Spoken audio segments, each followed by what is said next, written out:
All right. Hello, hello. Welcome, everybody, to one of the last webinars of the year over here at Viral Moment. I am so thrilled to be joined today by Rob and Rebecca.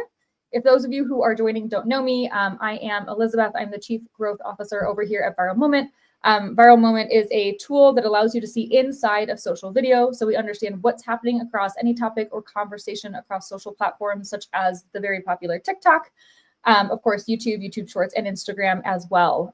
So joining us today, Rob and Rebecca are experts in the field of understanding conversations around universities. What's happening on a global perspective from student conversations? Where can universities lean in to help their students thrive? Or should they just back out and understand what students are doing in general? And students are fascinating, right? Because that's the generation that's kind of leading all the other trends that we see across the rest of the TikTok space, not necessarily related to just what's going on campus. So Rob, Rebecca, I'd love to pass it to you to give a quick introduction. Rob, you want to go ahead? Yeah, so I'm Rob Armstrong from Neon Caffeine. Have been working in higher ed for over 20 years now, which is quite scary. Feel very detached at times from students, but worked both in-house and now sort of 6 years of running the agency, do a lot around social listening. And this topic is sort of particularly of interest to me, having worked on student experience projects as well when I've been in-house. Rebecca. Hi, yeah, I'm Rebecca Roberts from Thread and Fable. I specialise in marketing and comms, campaigns and projects, better engaging youth audiences. It's insight and reports and trends going on with young people is what I tend to bang on about most on LinkedIn. And I've been sharing some recent stuff on students, having worked in-house as well, and now as my own thing. So I thought that'd be relevant to sort of share with you today. Awesome. Well, this is really exciting. This has actually been kind of a long project that I'm excited to share with those that are joining us live right now. Rob and I have connected just earlier in the year to talk about what can we understand about students? What are they saying? What's the difference between what they're saying across the UK or the US or Scotland or wherever? And he had all these amazing ideas of ways that he can understand these topics and these students, how that can better the universities. And so a lot of that comes into what we're going to show you today. And Rebecca from Thread and Fable, like she just said, has leaned into the student space quite a bit. So she's got some really amazing insights too. And we have some links to her stuff at the very end. Well, without further ado, Rob, let's dive on in. Let's give it a bring to the stage our beautiful slides. So we've got a few slides, not too many, and I'm going to let Rebecca kick it off. So she's done some fantastic research, and I think it sets the scene before we go into looking at some of the conversations. Thank you. Yeah, I'm officially Rob's warm-up act. So I've brought two slides from a recent report I shared back in September, actually, and I have the second part of which coming out next week. So the report's called something about students, and the one coming out is called the cost of choice crisis, and it's very interlinked, as you can imagine. It kind of touches on the fact that I guess traditionally we've been able to, the benefit of digital channels has allowed us to kind of have this broader reach, but with that, as you'll probably have seen from a lot of campaigns, we're often at risk of trying to be for everyone all the time, and that can often miss the mark, and particularly with students having such a pressure on the decision-making process, like can they afford to go to university, are they going to commute, all these things sort of weighing heavier. Do we stand out and are we memorable enough? And we're trying to sort of create this affiliation, but we can't really do that with sort of the basics of external demographics or what course they're interested in. We have to kind of have that deeper connection. The plus side of this sort of the fandoms and the cultural affiliation that they show and that individual identity is we already have lots of this stuff on campus. So you'll have lots of societies and clubs and groups that will already help students imagine if they can be there. So it's a way to how can we sort of tap into that to make the conversation kind of a lot richer, really. And the culture really is in the comments now, and how we can kind of tap into that and listen to that to really align what we're putting out as institutions with what students are actually talking about on campus. Can you next slide me? Yeah. And the other thing I thought would be useful to sort of share is just like we have a recruitment funnel where we have that kind of broad top line of content and we kind of hone that sort of decision-making process for helping students come along. with that sort of affiliation, that connection we're going for with students, there is very much a sort of connection funnel that we can kind of map out. And it's everything from that sort of initial kind of conversation to how we're really making people feel that they're a part of the community in the comments. And we can really sort of tap into that.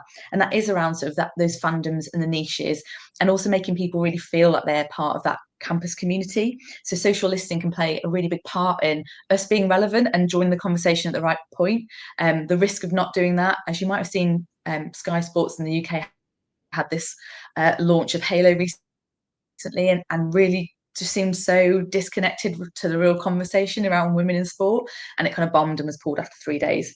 So it's how do we not do mistakes like that and feel a lot more connected to our sort of student community. It's really useful for a student recruitment process, but also for student kind of campus conversations and retention, to particularly when students are perhaps commuting more, how they sort of feel part of the community. That's me done. Great, thank you. I'm going to open up a little bit of a sort of look back before we look forward. And this might be a bit of trauma for some social media managers in higher ed, and it's the overheard at pages that used to pop up and be the biggest worry that leadership would have. So I'll pick two here. So sorry if you are from one of these institutions, this was a random, but we had these overheard pages. They were the sort of anonymous places that students would give feedback on social. You didn't know who they were, but they were the ways to sort of share the gripes. That one in the middle of the cloudy drinking water is one of the issues I had to deal with when I was working at a university. New accommodation block, students took to social with memes. But now, in 2025, they're doing it through platforms like TikTok, creating videos. The memes are coming alive and they are lip syncing. We tried to get the sound to work on this one earlier, but I've given up and just done a screenshot.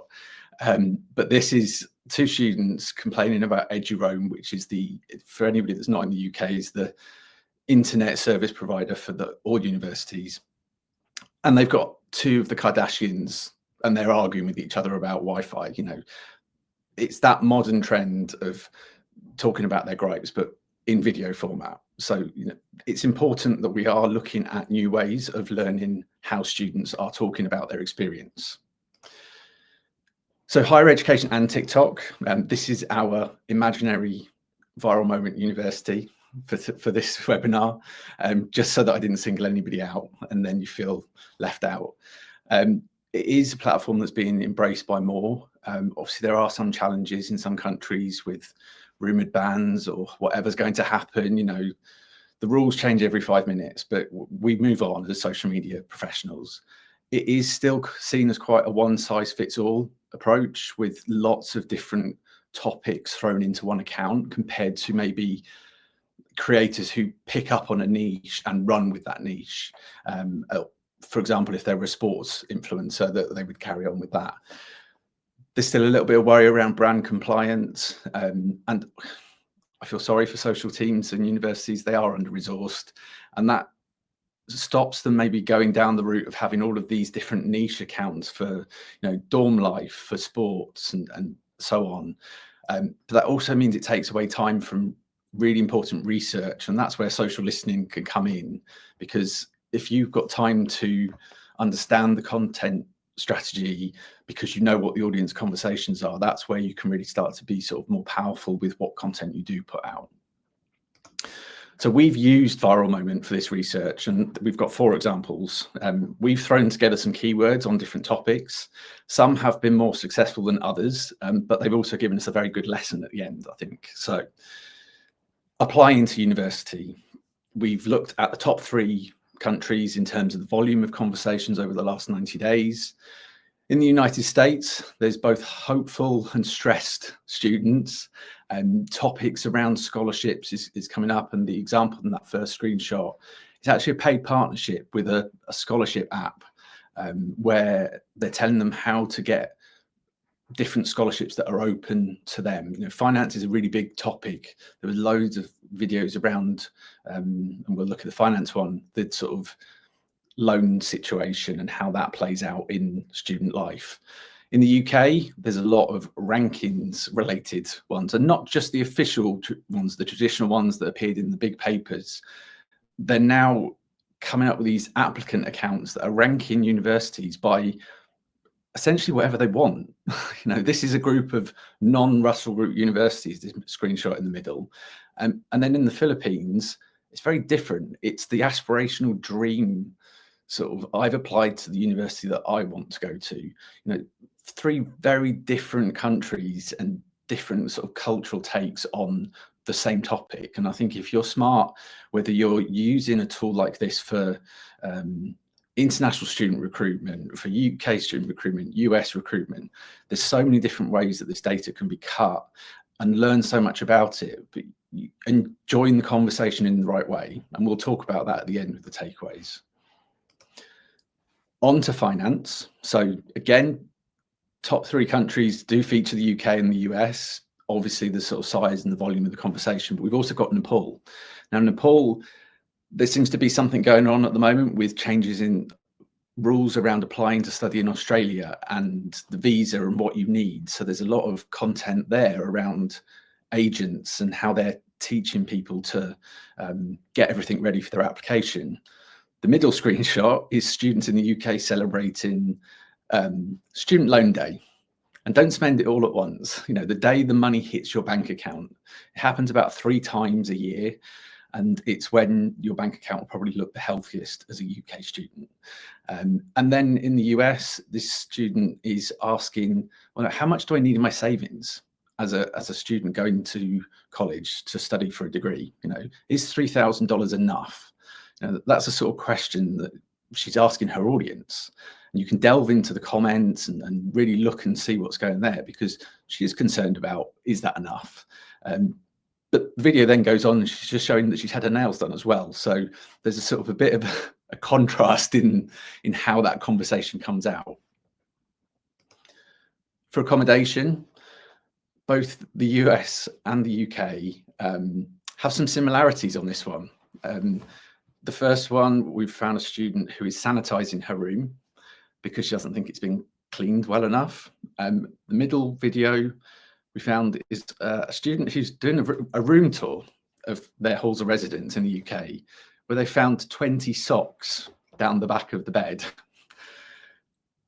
They make a joke of it about, we're sorted for socks, we've got enough. But if you were using this as the accommodation team at your university, you would be able to be looking for service improvements. So a very different take on what a social media team would be using a social listening tool for, versus using it for customer service. And I think that's the interesting way that you can cut this information. And finally, this poor student who melted their dinner. They cooked with the plastic still on, melted it away. And then it turns into a whole story of the flatmates that were helping him clean up the oven, but also teaching him to cook. I mean, I remember when I went to university, we did have one guy in our dorm who didn't know how to cook anything, and we taught him. So, it's the traditional, there's always going to be one that you live with. And I think that's really nice to see that happens, and it still happens. But that could be part of your content strategy of, cooking lessons from past students and sort of building up that with student content creators. Now, the student experience one is very interesting because I plugged in words that universities would probably put into a search around student experience, and it has thrown up very institutional type content. The first one is a small campus college talking about the fact you're going to see the same faces over and over. Now, if you're wanting that sort of experience, great. You feel, as Rebecca was saying earlier, you identify with that as the campus you want to be part of. You feel at home, but it's still the university pushing out the content. The middle one, student society jumping on a trend. That's the Canadian video. And then in the UK, it's a sort of cultural experience. And if they're sort of showing a big dance and how that is part of the sort of freshers, the welcome week experience. But what that hasn't really brought out is a lot of videos of the students and their experience. And I think that teaches us a very valuable lesson that the words we expect for student experience as professionals in higher ed might not be the words that the students are using. So the change in language is something that I think is really starting to play out with social search, social listening, particularly with videos. So in terms of takeaways, because we want to still have some conversation and question at the end. So what's out? Relying on traditional brand name social listening searches. I've seen this with some of my clients, that abbreviated names or coded names. So if it was Viral Moment University, VMO Uni, they wouldn't spell it in full. They'd find a way of doing it without. Don't expect your students to directly be talking or mentioning the brand. They're going to be, you know, in quotes, talking behind your back. They're still going to be talking about you, but it's going to be not in secret, but it's not going to be at you. I think that's still something that some universities are expecting to see volume of conversations about them, and it's just not there these days. And then assuming, I thought about this on the way home from the gym this morning, that just because I see it on my FYP page, or if you see it on your FYP for your brand account, that everyone else has seen it. I've chatted with Elizabeth about some trends that I've seen in the UK. She's never seen them, you know, so I've had to sort of sense check before this that we mentioned some things. Do we not? Have we seen them? And that's the same for students. Don't assume if you're doing a trend that they know what you're talking about, because it might not be. But what is in, and I think this is if you're really smart, is those niche campus keywords. So I've seen quite a lot of videos where dorms, hall names, lecture theatre names are being used. The comments are then going, I know that lecture theatre, that's so-and-so room. That's where the conversations are happening. They're not saying, oh, that's at Viral Moment University. They're saying the actual room, and they remember sitting in it, where they sat. Talking about trends, the intelligence now is, you know, listen, but we don't judge. If you have seen that trend, I hope you have, because otherwise I look stupid at this point. Use it to improve the campus experience. Don't get upset about the negativity that they're talking about. Use that, harness it, and turn it into something positive without actually talking directly at them. And then finally, you can still jump on trends, but you've got to add context, you've got to add value. And, you know, Rebecca and I were talking earlier, we've seen some universities do this very well, but you don't always have to jump on trends. You don't always have to be in there doing it. You can still be authentic. It's just staying finger on the pulse, knowing what's going on. And yeah, that's our 3 what's in, what's out. Time for some questions. I love that. I have so many insights, but we're not going to have time. But thank you so much for this. I think it's fascinating. And something you mentioned, like you even have it on the screen here, like assuming what you see on your FYP is the same as what everyone else sees. Yeah, we call that algorithm fog over here, because you're stuck in your algorithm and I'm stuck in mine. And like mine isn't personally University UK curated. Like I don't go to a university in the UK. I haven't even visited. Love to. But it's going to be very different. So that's something that we do try and break down here is like, okay, well, how big is that conversation really? You know, listen but not judge. Like, well, how many videos are a part of that trend? How long has it been going on? What's the chatter score? How fast is it? And I think leaning into that's really, really valuable. I mean, I could talk forever about some of this stuff. Rebecca, would love to hear, do you have some just like initial thoughts from your working in this field historically around some of the things that Rob covered for, you know, feeling connected to the student community is something that you kind of touched on and Rob did, cultural affiliations, anything of that sort that pops to mind? Yeah, and it kind of links on to what you just said around what's on your FYP. I think we often get really worried about like, oh, if we talk about this niche society, only people who connect with that will see it and it will put other people off. But that For You page is pretty broad, and it doesn't mean that people are going to be like, they'll just be like, oh, that's not for me. So I think putting out content that does speak to niche groups and join those conversations doesn't then exclude a load of people. So I think we need to get over that a little bit and sort of be encouraged to kind of do that. And I think if you've got those societies and groups already doing that, that's the way I'd sort of test that, just by platforming them. And also seeing how they kind of engage with, you know, like the nostalgia trend, which I know every brand sort of talks about, is a bit of an eye roll. But there's so much coming back in terms of TV and film, even Vine's coming back. Like, how exciting. So I think for a lot of people, tapping into that and talking about nostalgia in a way that, you know, you could then connect your courses or different societies and make it's contextualizing yourself back in it without sort of being like, we're doing this. It's kind of like, I want to join the conversation, like Twilight's back, interesting, and kind of joking around in that kind of way. You can kind of join the conversation without looking too like dad dancing and cringe. I think that's just a way to do it that is like relative. Yeah, and something both of you mentioned that's along those lines too is like connection is key.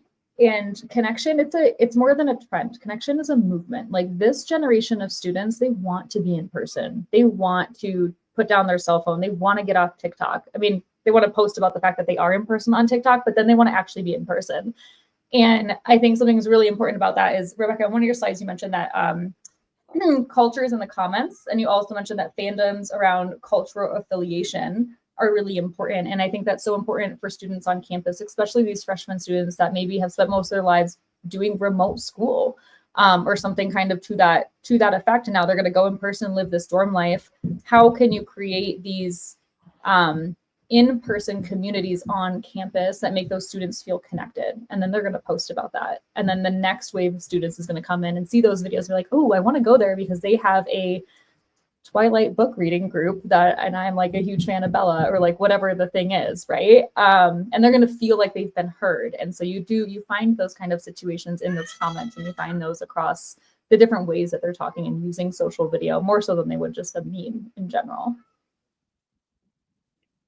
Yeah, 100%. I think showing those kind of real life. I mean, there's like, I've seen something the other day about these scream clubs and people meeting up, mainly girls, just to scream about life in general, I guess. Like, who wouldn't want to? But then this, like, it got like hundreds of girls in Birmingham, which is like second biggest city in the UK, meeting up and having like a scream, and it was just like funny, and people were like joining it. And then I saw another one today, which is a bit random because it's like an older audience. This old guy posted this thing with a QR code saying like, I have a cigarette break every week at this corner, like come join me. And like already like 2,000 people have kind of joined this QR code. Very random, but I think these kind of real life meetups is where you could actually really show off what, you know, higher ed, we've always had this kind of in real life connection, and it's what every sort of, a lot of young people talk about wanting more of, like less digital, real in life. And I think we can actually sort of show that on campus, like that is what going to university is all about, but we perhaps haven't kind of reinforced that. And I think showing people kind of how do you make friends, or like doing something, like how daunting it is, but like how you will get over it. I think it's a really like easy win there that we could do. Yeah, I think that hybrid approach of the in-person activation and the digital capture of that is sort of quite key to the success of any campaign. You know, when I used to work at Bath Spa University, some of the team there had stickers for the end of year degree shows. Now, if you'd have just gone, hey, here's a sticker, but it turned into this really successful campaign where the team that had worked on it were getting students to then tag, and this is when hashtags were still really popular on Instagram, but they were actually using it, they were adopting it.